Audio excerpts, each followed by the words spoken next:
All right, guys. So for today's assignments, we're getting some last practice on inequalities and graphing inequalities and finding a solution that should satisfy both inequalities. So let's start with this first one where we have y is less than negative 1/5 x plus 5.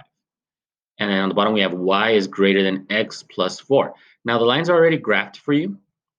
Now we just need to decide which one's which, and where does the shading go.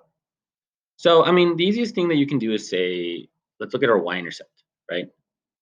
That's 5.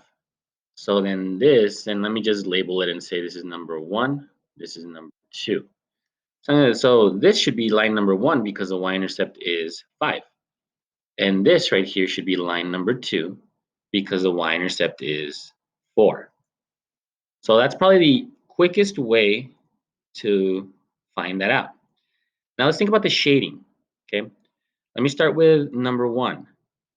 Y is less than x. Y is less than x. So our shading for that should be going on the bottom, right here, on the bottom of line 1.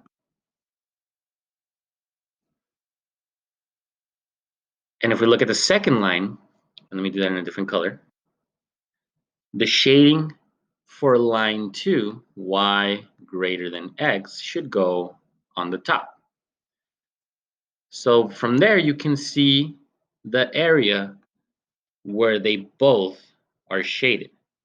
Okay, so what I'm going to do is I'm going to go ahead and erase it, and all I'm going to do is shade that area in. I'm going to do it in purple. There we go. So this is the area where a point would be a solution to both inequalities. So let's check the inequalities that we have here. 5 and negative 4. 5 and negative 4 ends up over here. So that's not a solution to both. That's only a solution to one of them. 6 and 5 ends up here. It's only a solution. That's actually no solution to any of them. And again, if we try to remember where our shading was, our shading for this one was over here. And our shading for the other one was over here. So as you can see, this point right here is a solution to line 1. This point right here has no solution because it's in part that's not shaded. Let's look at the next one. We got 1 and 8. 1 and 8 would end up around there. And that's a solution to line 2. So last one we have is negative 10 and 4. So that one's right here. That does fall into this purple area, which is a solution to both equations or inequalities.